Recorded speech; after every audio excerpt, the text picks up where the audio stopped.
Hey, Sam. Thank you for taking the time to talk with me today. You're very welcome, sir. I look forward to it. You played Jake Otto on Season 3 of Fear the Walking Dead. What attracted you to the character?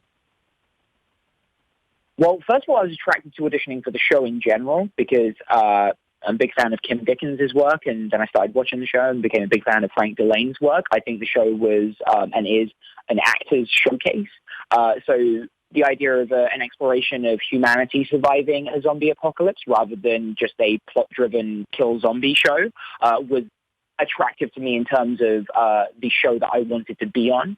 And what attracted me to Jake was I played a lot of, on the surface, incredibly perverted and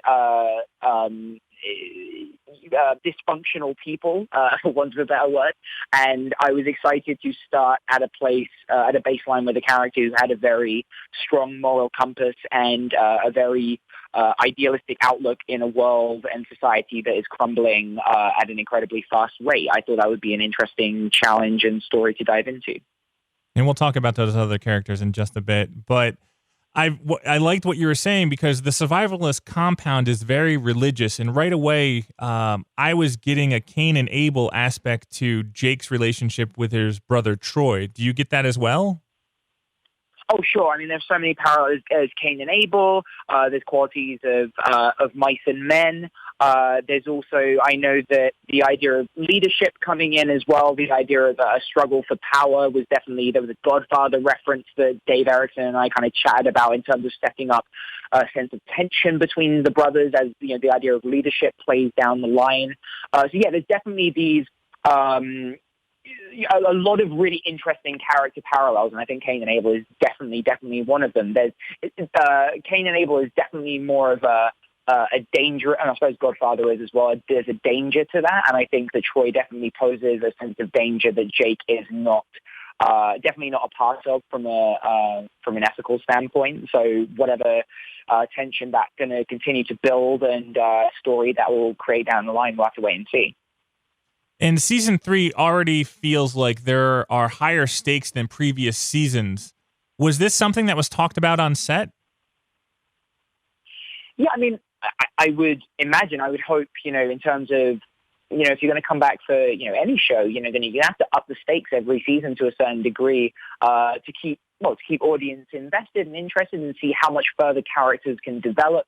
You don't want it to plateau, and I agree. I think the stakes are raised. I think the community that the Clark family, who are leading our story, are thrust into is a very, very different environment, and kind of, I suppose it can be, in a way, confusing, you know, after you see the first couple of episodes, to see this kind of Garden of Eden-esque place seemingly thriving or trying to thrive in a world that is just, you know, dominoes are falling one by one.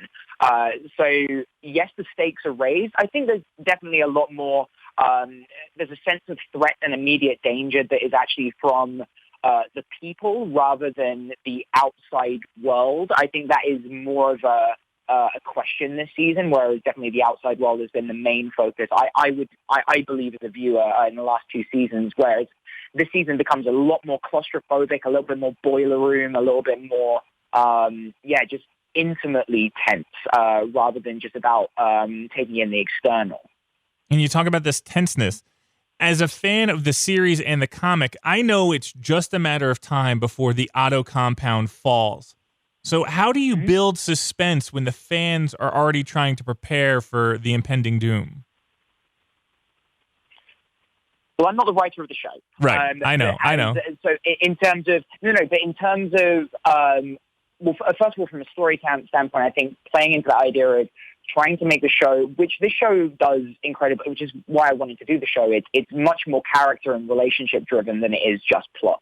And I think this season, allowing you to sit with these relationships that build and, you know, kind of getting into the people, you kind of hopefully allow the audience to not concentrate and constantly be waiting for the moment that something spills over into destroying this community that they may be expecting. So hopefully by, getting them invested in these new people and not distracting them, but, kind of leading them to look at something else, being an incredible magician, in that sense, from a story standpoint, is definitely something that I would imagine would play into doing that. And then as an actor, kind of making sure that, these questions are always there, and that, they're also on the tip, they're on the tips of the tongues of every character in the story as well. They're very aware that this community is very well prepared, but is still, vulnerable. There's no place in the world that isn't vulnerable and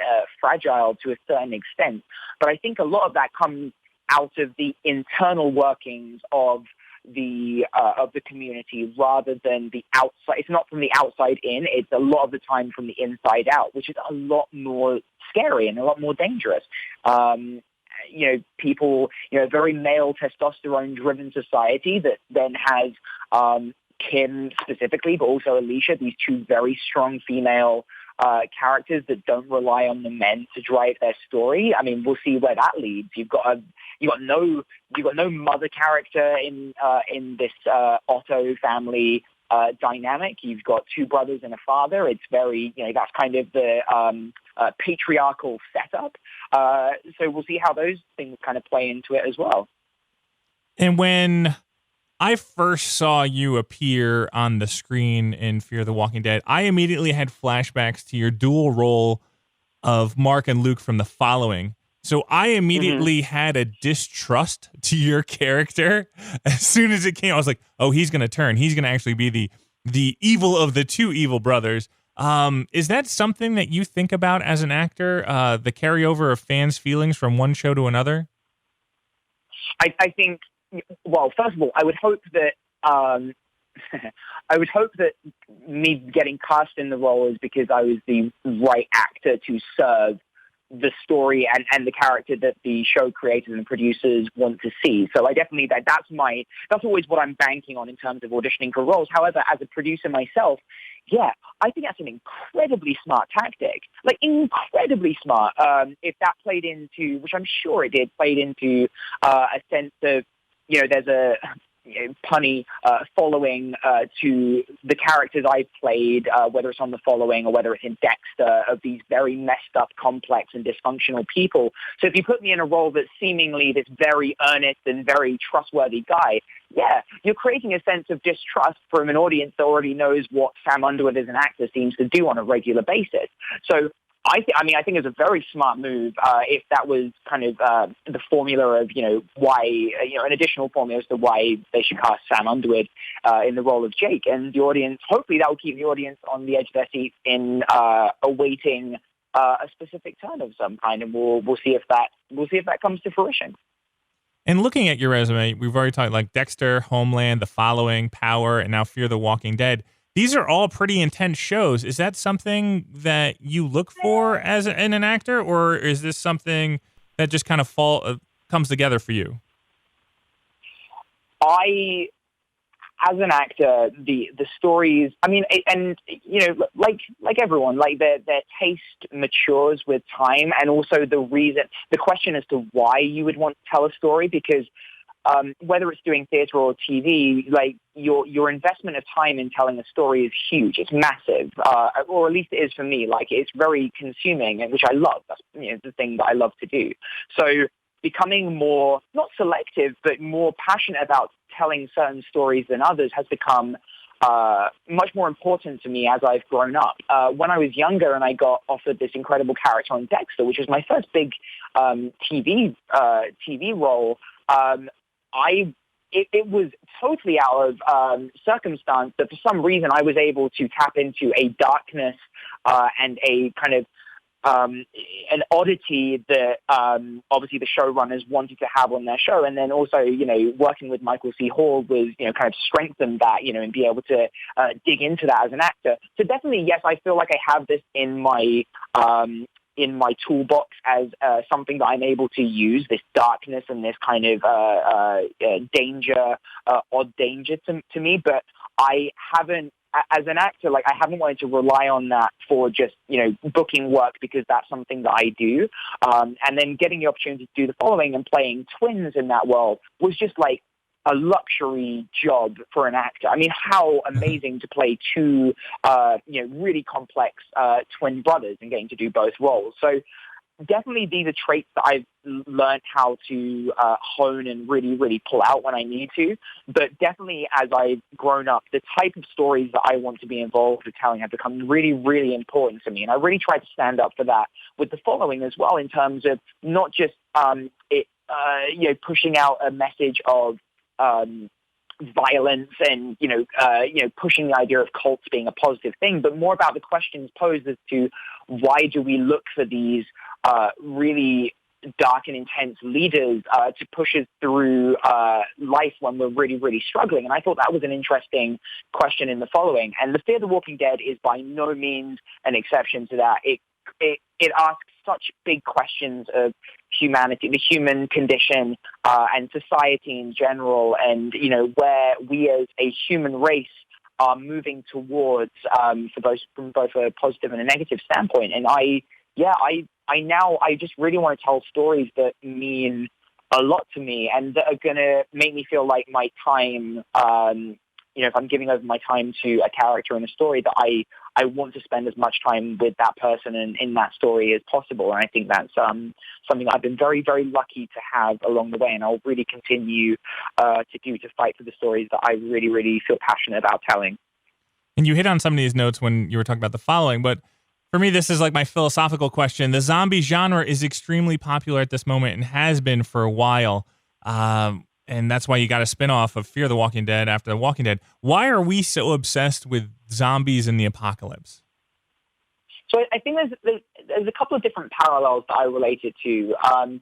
The biggest thing that's very pervasive in society, or has been very pervasive in society recently more and more, is this fear of the other. This fear of this bigotry, this xenophobia, this kind of racism that has got, it's just like, it's gotten out of control. It's absolutely out of control in society right now. So the idea of zombies being this other thing that these human characters can have fear of and then try and bond together is a very obvious parallel. But there's other ones in there as well. There's the idea of when the world really does fall apart, and whether or not the zombie apocalypse is a parallel for World War III or nuclear war or these bigger kind of scary overhanging things. How does humanity bond? How does humanity come together and survive and move forward and not disintegrate into nothingness, which is always the fear in the zombie show that everyone's going to get killed off. But the other things as well that are more interesting that have been brought up are things like how consuming technology and the internet and social media have become, where you're tapping into the zeitgeist in a very, very different way, and we're becoming much more of a globalized and paranoid society for some, as cons to some of those things. So I think zombie shows, kind of in the same way of like what vampire shows used to be really, really popular for too, is this idea of having a storyline that you could connect to in a very, very specific way without always understanding why. And I think because of the political and societal landscape right now, Fear the Walking Dead is a very obvious one. And I think that these shows are needed right now because they do allow conversations to be had outside of creating a show that is specifically about, whether it's, cops, there's a show right now that is about, a cop killing an unarmed man and like the questions that come up through that. When you can have a less of a direct on the nose parallel, you're able to have conversations a bit more openly. It kind of breaks down the barriers in a more interesting way without pointing fingers at certain parts of society, if that makes any kind of sense. It does. The Walking Dead is an amazing concept, and you kind of hit it right on the nose of exactly what they do and what they try to do with the comic book in the series, and now Fear the Walking Dead. Sam, my time is up. Thank you for your time, and best of luck with the show. Thank you so much, mate. Look forward to chatting to you again.